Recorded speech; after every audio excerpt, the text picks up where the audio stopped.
Okay, well, since we have it pulled up, let's say we're starting now. It's pajama day for you girls Okay. because I had to drive 9 hours round trip for a job interview, so we'll see we'll see if I actually get We anything love back. to see. Actually, no, we hate to see that. That's terrible. I had Just time for to listen to the entire discography of Ninja Sex Party. 6 albums. really. Yeah. I'm just thinking, like, that's the first time I've heard of an in-person interview since this pandemic. Like, have they not got on the Zoom train?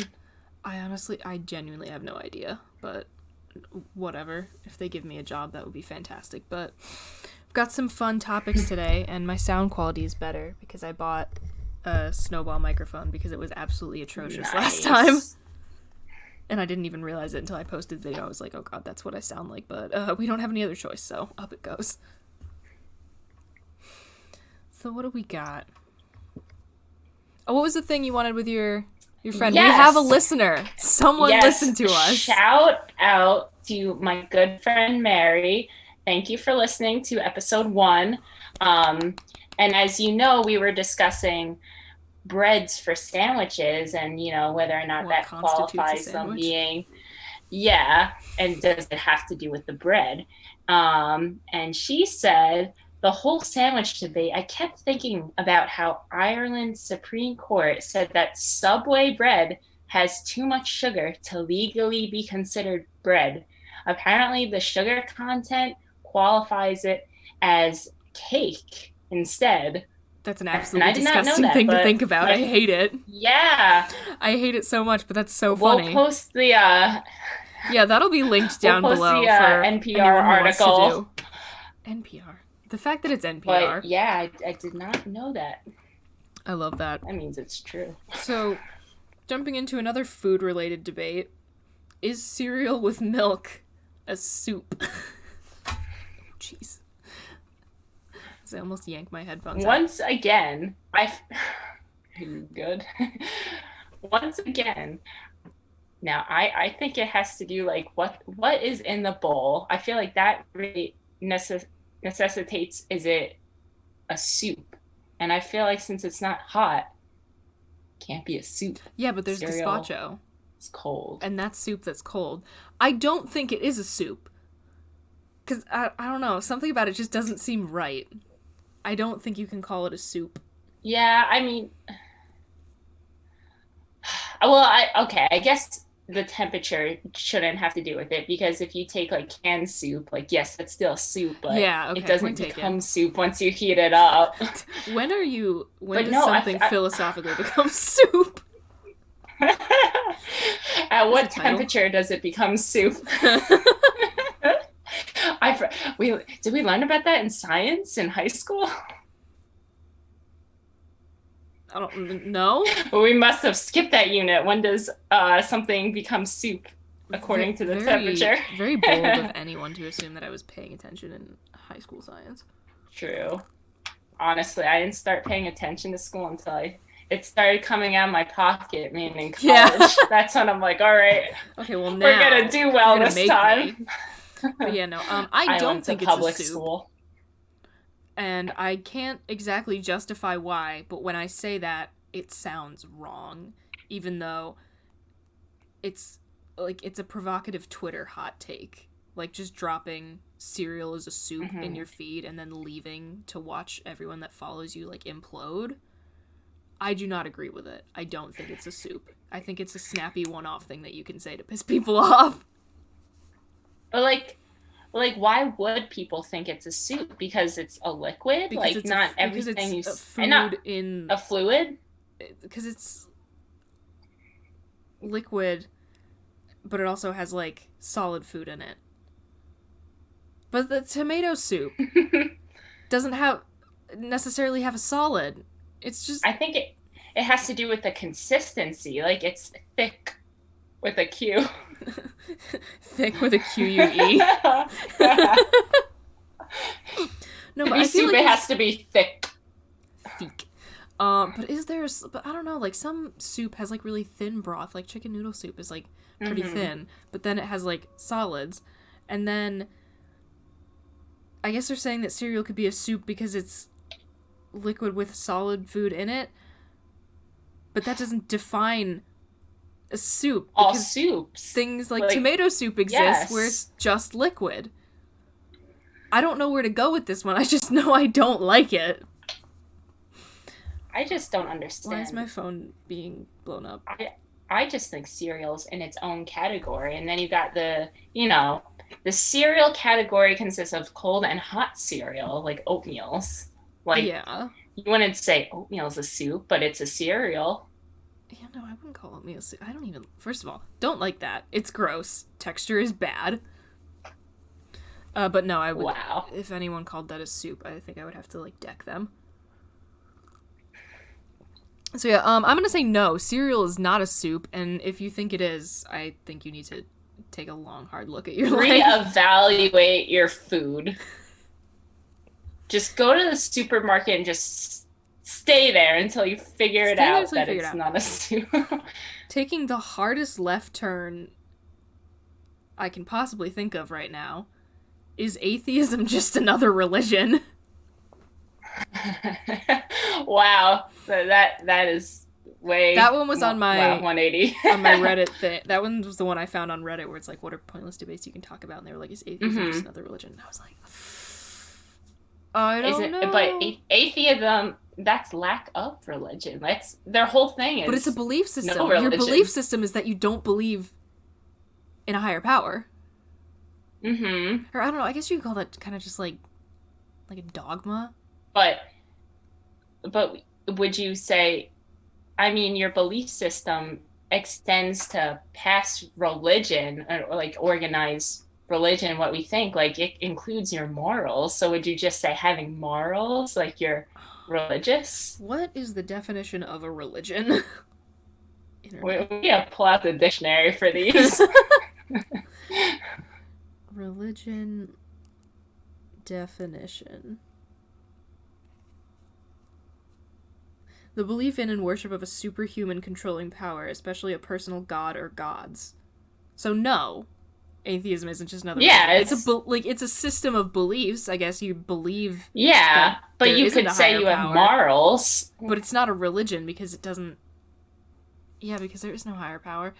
So no, atheism. Wow, we're not missing with the answers tonight. We're actually we're pulling up receipts. We're getting not places. According to the dictionary.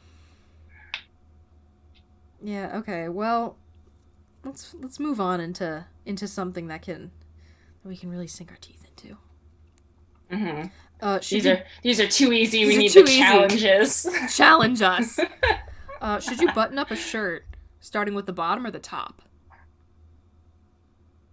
Or a jacket, or just anything with buttons.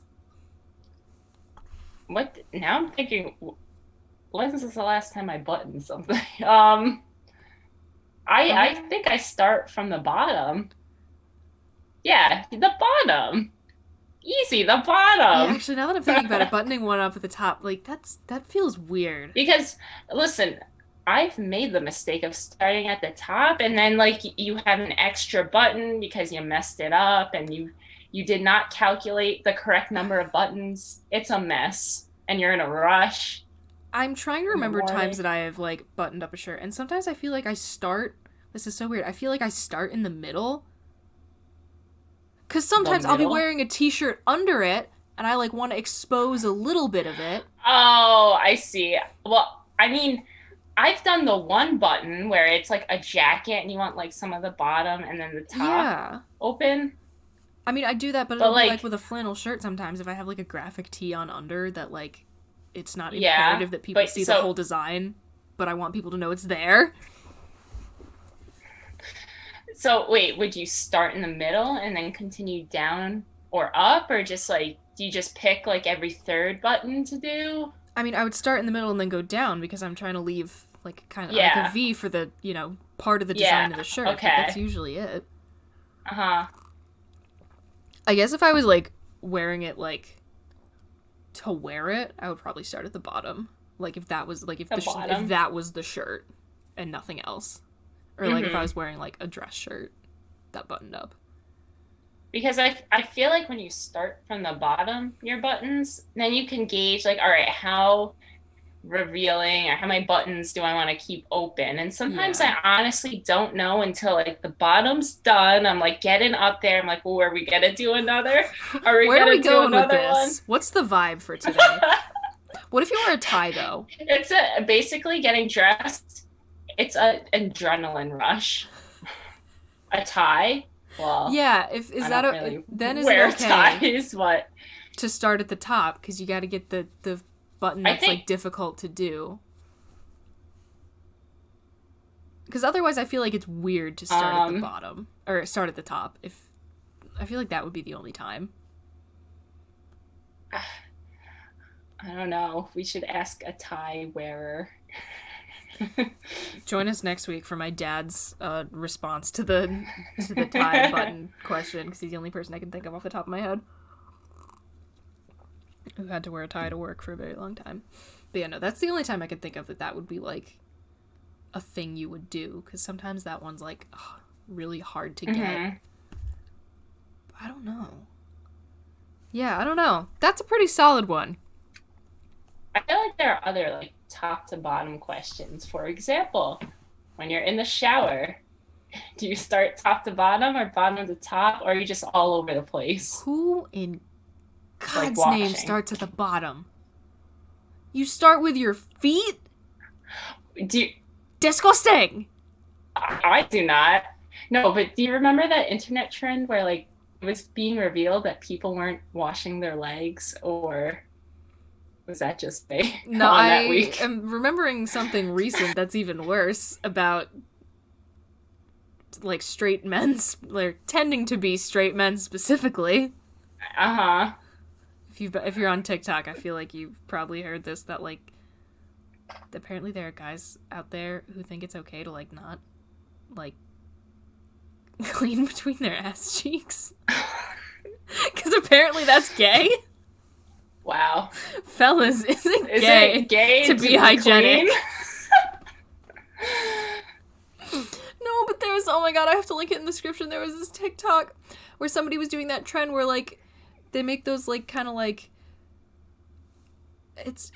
they like paint like their butt or like their chest or something, and then they like lay on the canvas and they get like kind of body painting that way. But they had their straight guy friend do it, and like he did like, you know, butt and legs, and there was a fucking mark on the canvas.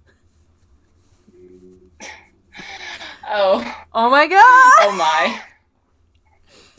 But you know, that's a fun facet of that debate that people found out when they were like, wait, you don't wash these things in order? And then all the like gross people are like, wait, you don't wash these things? You're supposed to wash between your butt cheeks. Oh my god. Sometimes I don't like the things that the internet gives us. Sometimes I'm like, wow, I could have gone my whole life without this knowledge. I did not see this. I pretend I do not see it. I do not see. I'm going to eject the last 5 minutes from my mind. There's a picture of a bird taking a sip out of like a glass, and he has a little straw, and it just says unsea juice on it. But no, I'll have to link that TikTok. This is my unsea juice. For anyone who wants to suffer. Wow. But going back to... yeah. What order you wash things top to bottom instead of... is the correct way, because then all the dirt gracefully washes off your body into the drain, never to be seen again. And yes, you should wash all parts of your body. Yeah. Very important. For those who, I guess, weren't taught shower etiquette. Yeah, for those who apparently weren't doing young. It. But yeah, no, top to bottom. Start with the hair, you work down. Although I don't do like hair, face, body. I do like hair, body, and then face. So I like come out of the shower with my face being like the cleanest. Yeah. But that's also because I have a lot of things to go on the face. Like it's not just like, because I don't really use conditioner like once a week because my hair's so short. So everything is like a one-stop shop except my face. Yeah. So I do that last. But that's it. That's my one little out of order quirk, instead of going just like straight down the line. Yeah. But that's just me. Yeah, I start with my hair, especially because I normally do like once a week, not normally, I'll do like leave-in conditioner, and I'll leave it in. It's like a hair mask. I'll leave it in for like Gotcha. my whole shower. Then that'll be the last thing I'll wash off. So I guess like technically I go back to my hair, but that's just washing something off. I do remember when So I had long hair, I had a very nice routine of like I would shampoo, I would put the conditioner in, and I would like wash the rest of me while you like let the conditioner sit, and then you rinse it out, and then I would do my face. That's essentially what I do. That hasn't happened since 8th grade. Wow. Okay. Actually, no. When did I had my hair kind of short in 8th grade, and then I let it grow out in high school. So that hasn't happened since like senior year of high school. So it's been a hot minute. Oh. What other I'm trying to think, are there any other top to bottom questions while we're on this fun little topic? I guess what order you get dressed in. Yeah. Well, I mean, that has to do, well, you gotta put on like underwear first, I feel like, unless that's your prerogative. I mean, I'm sure so many like personal questions today. I mean, we're getting deep. I would choose not to wash certain body parts. Yeah, so. apparently. I don't know. See, the order in which I get dressed depends on like, sometimes I know that I want to wear this one thing and I gotta see what I have that goes with it. Mm-hmm. So I'll be like, I'll gotta weigh your options, and I'll see what kind of pants I got that look good, or like I know I'm gonna wear these pants today. Mm-hmm. What shirt can I put on with that? Or like sometimes I know what pants I'm gonna wear, and then like the shirt that I wind up picking influences what bra I can wear. So I don't know. My order is all over the place. I don't know if other people have like a very set order in which they put things on. But I'm kind of all over the place, depending on, like, what I'm planning on wearing or, like, what the top layer has to, like, mean, like, how the top layer influences what the bottom layer has to be. Mm-hmm. I mean, there are some outfits where you have to put on certain things first. Like, I mean, for men, you're going to put on your shirt before your jacket. And, I guess for women, too, if you're wearing a jacket. Yeah. Pre-pandemic, back when I wore regular people clothes and not my uniform like of wearing the same sweats every. I finally wore nice clothes today. Oh my god! Like as much as like by the end of the day, I was like, I remember why wearing nice clothes is such a pain in the ass. I was like, oh my god, I feel like a person again. I'm reborn. Even just to sit in my car. The closest I've gotten was like Zoom interviews, so like I'll look very professional, like waist up, but the bottom I'm rocking pajama. Bottom is my plaid jammy pants. Oh, I should not show my feet on the internet. That's dangerous. Anyway, censor it. Oh my god. I'll put a censor over it when I edit this. Very risky. Help me, video. I'm sleep deprived. I had to wake up before noon today. It was awful. Wow. Tough times. Hard times in the land of Corona. But yeah, anyway, pre-Corona, when I was wearing regular people clothing, I feel I would have to say I put on pants first before any sort of like top. Yeah, socks definitely last. Occasionally I put on socks first if I know that I'm wearing very tall socks. So you're not naked. So I'm not naked. But if I'm wearing like really tall, fun socks, just because I have a big funky sock collection, but if I'm going to be wearing really tall socks with like form-fitting jeans, you gotta like, you can't be pulling those up from under, like, that you can't, so you have to like slide it in first. So sometimes I put socks on first, and then I'm technically not naked.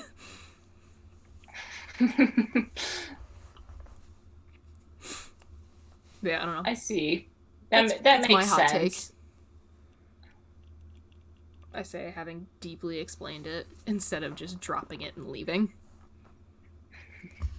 The rationale behind it. Yeah. Alright, what else we got? Unless we can come up with any other top to bottom or order of thing questions before we move on.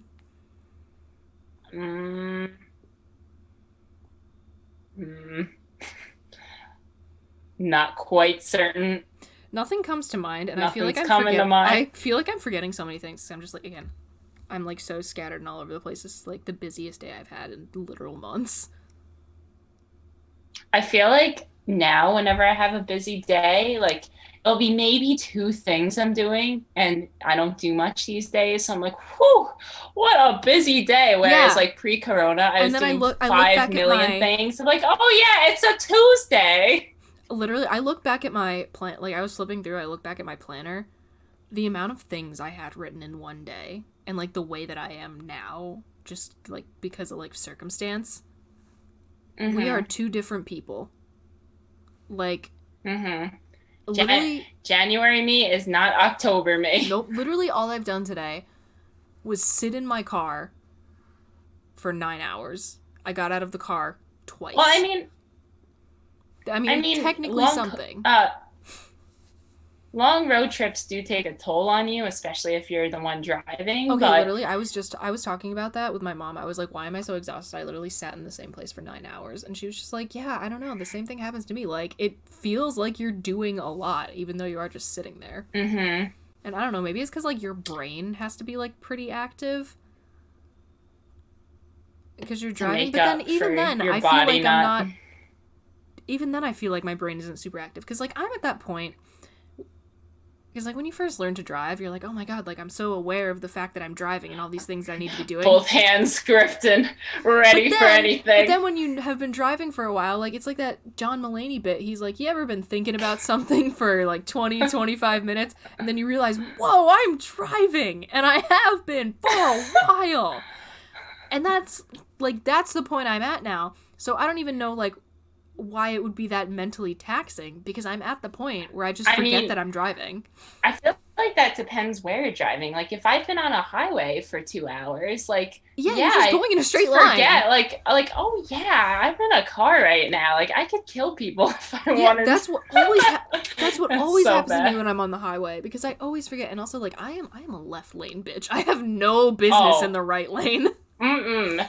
And the only time I'm in the right lane is when I'm trying to get to the left lane. Yeah, no, the only time I'm in the right lane is when someone is in the left lane not going fast enough for me. So not fast enough for me. The right lane.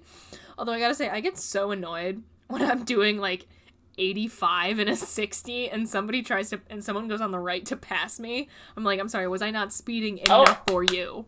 Okay, Speed Racer, I see you. Yeah, you have been.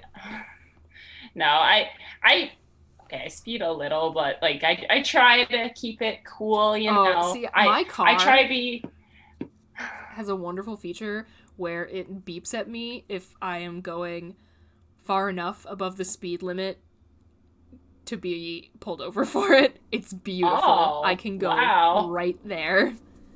So your car literally says, "Slow down, bitch. You're going too fast." Yeah, thank you, Nissan. Yeah, going back to what you were saying, if it's an easy drive, like a highway where might have it on cruise control, I feel like it's very easy to forget the fact that you are indeed driving, and then your mind can wander, and I don't know, that could contribute to you being tired later. Also, being tired while driving, I have to be careful about putting on the heat because that makes me sleepy. So I'll be driving, and if I put it on too high, especially during the winter, it could all go downhill. Like, feel your eyes dripping. Like, AC right now. Wake up. That's why I'm like a blasting music type person. Like, whenever I'm driving, I always got something. Like, I try not to do it really loud because I'm afraid I'm going to like give myself, what is it, like tinnitus? The thing in your ears where you get like the ringing. Yeah. I'm afraid I'm going to give myself that. But I want to like keep myself like awake and focused on something.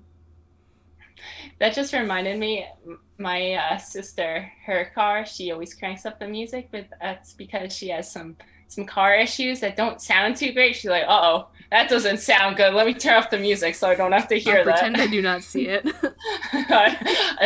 See no evil, hear no evil. But I actually don't mind long car rides because, especially if I'm by myself, because no one will complain about my music choices, which is great. Mm-hmm. And also, your car. I was just gonna say, your car only complains to you about the speed limit. Yeah, my car only complains to me about the speed limit, and also, There are 2 places ever where it is appropriate to sing along to the Book of Mormon soundtrack, and that is in the car by yourself or with other theater people. You literally cannot do it anywhere else. Mm-hmm. So bad. But also a wonderful musical. 10 out of 10. But I am not here to promote Broadway musicals, even though I would love to be. I'm here to fight about stupid questions, and I forgot how we got here, but that's fine. It's all part of the process. It's all part of my creative process. What do we got? Is it better to write in pen or pencil? This is just a Depends very on strong the subject. It depends. Like if I'm doing math, you best know I'm making mistakes left and right, so yeah. I gotta have that eraser on me. I can barely do basic addition. I'm not doing math in pen. Are you kidding me? But then I feel it. Not crazy. Yeah, I don't have a death wish. But then when I'm like doing like, and I feel like this is such a like high school and elementary school specific question, because most of the time in college you're typing on a laptop. But when I am writing out something for like, I guess like any kind of like English or like any kind of like long answer type question, I really get into a nice flow, especially when you have like a good ass pen that just like flows so nicely. I get into the zone. And I don't know what it is. I don't always achieve that with pencil. Yeah, I will say, like, if I do have to write in pencil, it's gotta be a mechanical pencil. Yeah, like, oh my god, mechanical pencils are these superior. bad boys. This one happens to be 0.5 millimeter, but this is actually a little too skinny for me, like too thin. I like 0.7 or even 0.9 because that's one thing. I like it big. Oh, that's gonna get taken out of context. Oops. I was gonna say I love writing in mechanical pencils. It's so much better than using it's so much better than using a regular pencil. But the thing is, when I like get into like my zone, I like tend to like use a lot of pressure on the pencil, and I don't have that. It won't like the lead won't break if you're using a pen. So that's why I say math pencil, mechanical pencils are superior, and obviously if you're like drawing, usually pencil. Yeah. Unless you're like specifically trying to like achieve something with a pen, but other than that, usually pen. Yeah, any academic work, I gotta be using a pen, and yeah, it just comes out better for me. I also have a tendency to have like heavy pressure on my hand when I'm writing, and mechanical pencils. And then I stop writing, and I'm regular, like, they break. My hand hurts so bad. I know. You ever take a break from, like, this would happen to me over the summer, and when you get back to school each fall, like, you gotta almost you're like, how do I hold a pen again? Yourself how to write. Yeah. No, like your hand gets sore, and like, wow, I really spent 3 months like not using my hands, writing at all. That would happen to me all the time. I don't know. There were times when it didn't, because I like was one of those kids who like thought they were really special because I would like write all the time when it wasn't like when it was like summer. Like, yeah, no, but like I feel like you're just not writing as often. Maybe that's just my case, but like I know myself, I was not writing as often as I was in school. Yeah, actually, no, because especially when you were in grade school, you were literally like writing in like pen or pencil. Literally all day. All the time. And, like, that's kind of just dawning on me now that, like, we don't... Like, that's not a thing that happens, really, once you, like, leave high school. But you literally are writing with a pen or a pencil, most of the day. During college, there were circumstances where the lectures were just too fast, and I had to be on a laptop because there's no way I could write that fast. But I really do like writing down my notes traditionally with a pen. I do like it better because one, I think you're more likely to remember stuff if you write it down, and also like I was one of those people like it probably came off as me being like a teacher's pet or something, but like I had to sit front row and not bring a laptop, otherwise I would just be on my phone all the time. Like as soon I always as had I was sit front row too. As soon as I was out of the teacher's line of sight, or like I could like sneak something beneath my desk, Nope, not paying attention. So, like, it was my, like, method of, like, making myself pay attention in class, was to, like, sit front row and like, unless we, like, needed a laptop to, like, use whatever program during class, I would not bring it. Also, because the laptop I had, I was, an idiot who bought a laptop that was essentially just a really sad, as I whack my desk, a really sad desktop computer. So, it had all the functionality of just a really shitty desktop and none of the portability of a laptop. Wow. So that was my great decision. Don't make my mistakes, kids. If you're gonna go all in, just get a desktop. Go big or go home. Go big or go home. Yeah, I'm with you on that. I always had to sit in the front, but that's because I couldn't see anything. I'm wearing contacts right now, so that's why I can see you in this moment. I have horrible eyesight. Go back to the teleprompter incident. Oh boy. Yeah. So Bridget was my TA for this class. We were in a television production course, and I was the talent. So I was sitting on our stage in the Newton TV studio at SUNY Geneseo in New York, and in the basement. And we're pretty sure it was haunted. And perhaps I have an actual story about that we can circle back to, but please continue. But so I was reading off the teleprompter. For those of you who don't know, like TV talent, they often do read off the camera, which has a screen on it displaying the words that they need to be saying. And I couldn't read any of it because it was too small. And I kept trying to inch my chair closer, and they kept making the font bigger. I'm just like, guys, this is an error. This is a user error. This is my fault. I cannot see. It wasn't, because the guy who was supposed to... My drawers... There, fixed it. The guy who was supposed to load the script into the teleprompter didn't... Because this was like a final project. Like, it was like you had to present it live. Like, you get one shot. Yeah. And the guy who was supposed to load the script into the teleprompter didn't show up to the studio early enough to actually, like, do his job. Do it. And he just copied and pasted it. This is a long script, too. Yeah, and he just copied and pasted it without changing it whatsoever. And was like, yeah, this is fine. There are no spaces or anything. And I remember, and, like, I have such, like, I get so nervous for other people. And I remember, standing next to the professor and just being like, oh my god, I feel so bad. And he's just there, like... I was sitting in a chair saying, oh my god, I can't see anything. No, and, like, you handled it so well, because you knew it wasn't you. Even though you were being nice about it, you're like, oh no, it's me. Like, you knew it wasn't you. And you were like, I can't see it.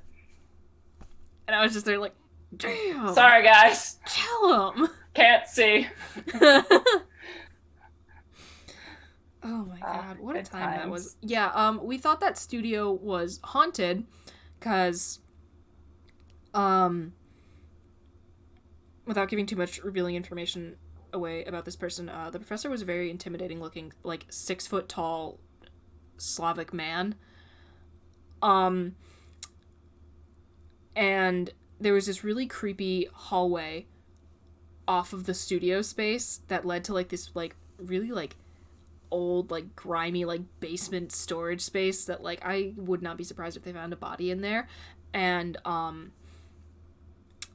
he told me that he heard that he, like, went in there to get something, closed the door behind him, and then he heard, like, running footsteps coming down that hallway, and he said he bolted. And I was like, okay, if that's happening to you, this place is haunted. Like, period. I'm not taking any risks. Never went in there. Ever. Every time we had to get the ladder, I was like, nope. Yeah. Even if it was the middle of the day, I was like, nope, that is a you problem. I will wait out here. And I did. Use the buddy system when you go in there. Oh, the buddy system was me just standing in the studio saying, you can die. Because there was no way I was going in there. But yeah, did we have anything more to say about pens and pencils and whatever wow. led to us. I'm trying to track. We really drifted. I'm trying to track how we got from point A to point B, and I like there's a missing link. There's something, and it's just not coming to me. And that's the last like actual question I remember talking about. So I didn't even remember it until you said it. What's a good one? Looking through all the ones we have, not just the ones that we've highlighted. Mm-hmm.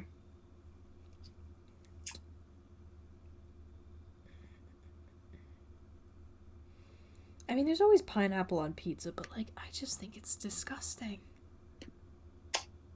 Okay, excuse you. Ew, you like that? I love pineapple. Yeah? You get sweet and salty. Yeah, but like... I will fight you on that. Okay, here's the thing, though.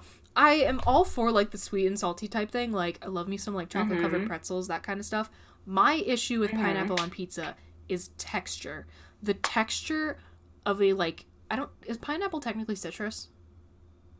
Yes. The texture... I, don't love the texture of citrus fruit to begin with. The texture of citrus fruit that has been cooked... No. No. Bad. Bad. But it's good.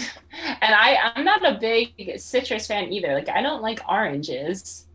Unless they're... like, kind of nasty. Like, flavor-wise, orange juice, love it. The actual texture of an orange, disgusting. I only like the small clementines. Like cuties. Cursed. No, but pineapples are so good. No, I like the flavor of pineapple. No, I don't enjoy pineapples by themselves, but when you put them on pizza, that's a game changer. I get people being like, oh, I like pineapple, but not on pizza. I only like pineapple when it's on pizza. But... That is never an opinion I've heard before in my life. Or that pineapple is better when it's on pizza. This is the first time I'm experiencing this. That's so weird. It's enhanced pizza, and it's enhanced pineapple. Boom, they're like a super couple. Okay, have fun being wrong. Excuse you, I am correct in this situation. Yeah, okay. Keep telling yourself that. I don't even have a defense for it. It's just good. It's just good. That's what they'll be saying. Maybe it warrants trying again. But just... It's a texture I think thing. You should try it again. And again and again until you like it. I don't get people who can eat something until they like it. I feel like that's... like, I know your taste buds change, but it's not like... Who would subject themselves to it? Like, I truly hate this. I'm going to keep eating it until I like it. Yeah, like I feel like that doesn't work. My mom always calls me picky because I am very much not a fan of tomatoes in a lot of cases. And like, what about tomato soup / cereal? Yeah, no, I'm not a fan. Yeah, again, most cases, really not that big on tomato. I'm like cool with it like being an ingredient, but like any kind like bruschetta, no. Like red sauce, no, unless it's on pizza. And, like, every time my mom asks me to try a food, it's always something that is so heavily tomato-based. And I'm like, I know that I'm not going to enjoy this because I just don't like tomato. And then she calls me picky based on that one thing alone. But then every time I have, like... best way... Sorry, what were you saying? I was going to say, every time I, like... Because I get a lot of candy from, like, the... like Russian market that's a couple towns over, and whenever I get like Russian candy or like any kind of food from there, I'm like, oh mom, try it. She's like, no thank you. I'm like, so which one of us is picky? I just don't like tomato foods all that much. But yeah, continue. I was just gonna say, you know what the best way to eat tomato is? Do tell. Straight up, like just eat it. Gross. That's the best way. Yeah. Except cherry tomatoes, disgusting. They're trying to be tomatoes, but they're just not. Nope. But like real, like vine ripe tomatoes, chef's kiss. I'll eat them all day. Nope. Where do you stand on the olives debate? There's an olives debate. Yeah, some people don't like them. Do I like them or not? Yeah, people think they're nasty. They're so good. I love olives. I like the black ones. Correct. I do too. I like the only ones are just like are the purplish ones. Yeah, I mean, again, it's olives. It's fine. But black olives are fantastic. And the reason that, like, I'm going to call my sister a pickier eater than me. And I mean, I'm not even that picky. I just don't like tomato that much, and my mom calls me picky based on that alone. But I was pretty picky as a kid. I have worked on that. But the reason that two children that were very fussy about what they ate were fine with olives was because one of our babysitters showed us how to put them on our fingers. On your fingers? And she called it frog hands. And we were all just like, and like me and my like, because my sister's like 2.5 years younger than me, so like we're there 4 and 6, like, oh my god, frog hands. I'm sold. Genius. Genius. And ever used since, to do that too. I've been a fan of olives. But yeah, if you don't like olives, you are weak and your bloodline will not survive the winter. Thank you. Did you try putting tomatoes on your fingers? Maybe you'll like them better. No. Ew, oh, that... I'm thinking of that sensation and I don't like it. I don't like it at all. No, tomatoes are bad. Pineapples are not great. I only say that because when you eat them by themselves, They kind of eat you makes... back. Yeah, make your mouth burn. I don't want to be in pain after eating these pineapples, I don't so know. no thank you. As a person that like enjoys sour candy, sometimes pain and food have to go together. I like sour candy, but the thing about pineapples is it not only does it eat like the inside of your mouth, but if it gets on the outside too, now I look gross as it's eating away at my outer layer. As it eats my flesh. So pineapples are flesh-eating fruits to be avoided, except when they're on pizza, of course. I wonder if cooking them makes them eat you less. Like if it would, because I know that the boiling water eats them. No, but I know the reason that pineapples can like eat you back technically is because they have an enzyme that breaks down like protein. But when you heat things up, it like denatures either like the protein or the enzyme, and they can't like do their job. So like it's essentially what happens like when you do any kind of heat styling on your hair, you denature the proteins in your hair. So they change their shape and, you know, they go back eventually. But I'm wondering if cooking pineapple would change, like the heat would change whatever it is, either the enzyme or the protein, so that they can't eat you back. Wow, I feel like we need to bring a scientist onto these someone who episodes. knows science. Please come help us. We are communication majors who don't know how anything works, except a TV studio. And the boiling temperature of soup. Huh? Are we talking about the boiling temperature of... I thought we need a scientist for that too. I thought we agreed that we didn't know that. When something we need to be fact checked. When something becomes soup based on temperature.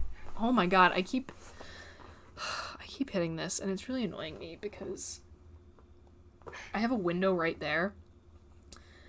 But the way this desk is built, it has like kind of like a shelf thing that goes down like between some of the like one of the legs. And I really wish it was on this side because then I could like push it over towards the wall a little bit more instead of having to like sandwich the chair as close to the leg of the desk as possible. So every time I move, I wind up whacking it. And I don't like it because it looks really unprofessional. And I want people to take me seriously on the internet. I say as I sit here in my pajamas, talking about the degree to which pineapple eats you. Doing great. Okay. What else have we got? Oh my god, it's 10:30. You want to do one more? Sure. Yeah, we'll do one more. Why not? Sure, I'll put myself in the line of fire for this one. Is it okay to put mustard on French fries?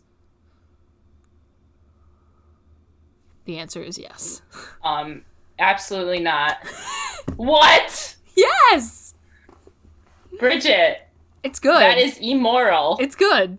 In every religion or moral code you follow, it is immoral to do that.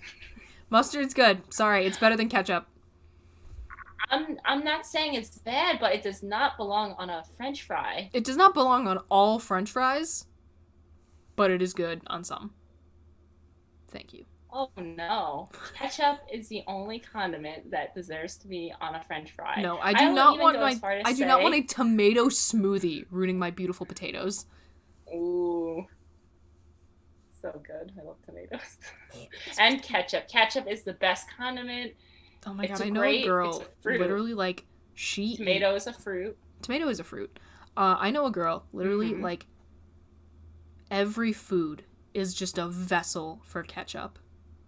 Like, it's terrifying. Like, she puts it on, like... No, she puts it on watermelon. Watermelon. I'm not that girl. That is certainly not me. It's horrifying. Ketchup dessert... That is horrifying. But I was gonna say, I love ketchup so much, like, it deserves to be on fries and hot dogs. I don't even put mustard on my hot dogs because ketchup is that good. Nope, ketchup's gross. Okay. Mustard belongs on hot dogs, and mustard on fries is good sometimes. No. Yes, it is. Again, what does it feel like to be wrong? I'm not wrong when it comes to pineapples. I'm not wrong when it comes to ketchup. Okay. Like, keep telling yourself that. Listen, I will go to sleep tonight knowing I am not wrong. Okay. Good luck getting to sleep. I'm gonna sleep great because I'm exhausted. So I think we're gonna call it there for tonight. We are still available to follow on Twitter. You can send us questions you want us to argue about or arguments that you have with your friends. I'm on Twitter at BridgetKelly98, and Maddie's on Twitter at MR. I'm ready this time. Oh, see, I almost remembered it. MR5MAR. MR5MAR. And we will have our YouTube channels featured on the Fighting with Friends podcast YouTube channel, and we will have links to listen to the podcast on Anchor, Spotify. It's being distributed to, I think, like, pretty much every kind of, like, website where you can get podcasts. So I guess that's it for episode 2, and we will be back next week. Bye! Yes, bye!